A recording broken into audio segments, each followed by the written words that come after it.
ನಮಸ್ಕಾರ ಸ್ನೇಹಿತರೆ, ನಾವು ಇವತ್ತು ಮೈಸೂರಿನ ಚಾಮುಂಡಿ ಬೆಟ್ಟಕ್ಕೆ ವಿಸಿಟ್ ಕೊಟ್ಟಿದ್ವಿ. ವಾಪಸ್ ಬರೋವಾಗ ಒಂದು ಒಳ್ಳೆ ಸೌತ್ ಇಂಡಿಯನ್ ಫುಡ್ ಎಲ್ಲಿ ಸಿಗುತ್ತೆ ಅಂತ ಹುಡುಕಾಡ್ತಿರುವಾಗ ನಮಗೆ ಗೊತ್ತಾಗಿದ್ದೇನೆ ಕಾಮತ್ ಹೋಟೆಲ್ ಬಗ್ಗೆ.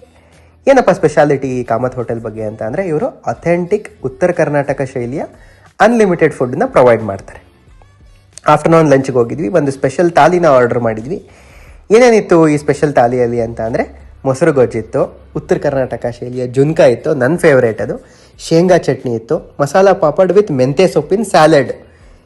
ಮೆಂತ್ಯ ಸೊಪ್ಪಿನ ಸ್ಯಾಲೆಡ್ ಅಂತ ಅಂದರೆ ಸೌತೆಕಾಯಿ, ಈರುಳ್ಳಿ, ಆ ಮೆಂತ್ಯ ಸೊಪ್ಪನ್ನ ಆ ಪಾಪಡ್ ಮೇಲ್ಗಡೆ ಹಾಕಿ ಕೊಡ್ತಾರೆ. ತುಂಬ ಚೆನ್ನಾಗಿರುತ್ತೆ, ಟೇಸ್ಟಿ ಆಗಿರುತ್ತೆ.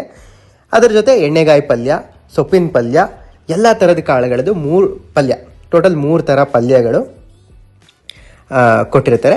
ಇದ್ರ ಜೊತೆಗೆ ಉತ್ತರ ಕರ್ನಾಟಕ ಶೈಲಿಯ ಚಟ್ನಿ ಪುಡಿ, ಆಮೇಲೆ ಹುಚ್ಚೆಳ್ಳು ಚಟ್ನಿ ಪುಡಿ, ಜೋಳದ ರೊಟ್ಟಿ, ಅನ್ಲಿಮಿಟೆಡ್ ಜೋಳದ ರೊಟ್ಟಿ, ಎಷ್ಟು ಬೇಕಾದರೂ ತಿನ್ಬೋದು. ಪ್ರತಿ ಜೋಳದ ರೊಟ್ಟಿ ಮೇಲೂ ಬೆಣ್ಣೆ ಹಾಕಿ ಬಿಸಿ ಬಿಸಿ ಜೋಳದ ರೊಟ್ಟಿನ ಕೊಡ್ತಾರೆ. ತುಂಬ ಚೆನ್ನಾಗಿರುತ್ತೆ ಟೇಸ್ಟು. ಇದೆಲ್ಲ ಆಗಿದ ತಕ್ಷಣವೇ ಅನ್ನ ಸಾಂಬಾರು ಊಟ ಮಾಡಿಕೊಂಡು ಮಜ್ಜಿಗೆ ಕುಡಿದು ಲಸ್ಸಿ ಕುಡಿಯೋ ಅಷ್ಟರಲ್ಲಿ ಒಂದು ಐಸ್ ಕ್ರೀಮ್ ವಿತ್ ಫ್ರೂಟ್ ಸಲಾಡ್ನ ಪ್ರೊವೈಡ್ ಮಾಡ್ತಾರೆ. ಚೆನ್ನಾಗಿರುತ್ತೆ ಫುಡ್ಡು, ಟೇಸ್ಟು ಚೆನ್ನಾಗಿರುತ್ತೆ. ಆಮೇಲೆ ಆ್ಯಂಬಿಯನ್ಸು ಚೆನ್ನಾಗಿದೆ. ಒಂದು ಹಳೆಯ ಹೋಟೆಲಿಗೆ ಹೋದಂಥ ಒಂದು ಫೀಲ್ ಕೊಡುತ್ತೆ. ಸ್ಟಾಫ್ ಕೂಡ ಅಷ್ಟೇ ತುಂಬ ಚೆನ್ನಾಗಿ ನೋಡ್ಕೊಳ್ತಾರೆ. ನೀವು ಮೈಸೂರಿಗೆ ಹೋದಾಗ ಈ ಹೋಟೆಲ್ನ ವಿಸಿಟ್ ಮಾಡೋದಕ್ಕೆ ಯಾವುದೇ ಕಾರಣಕ್ಕೂ ಮರಿಬೇಡಿ.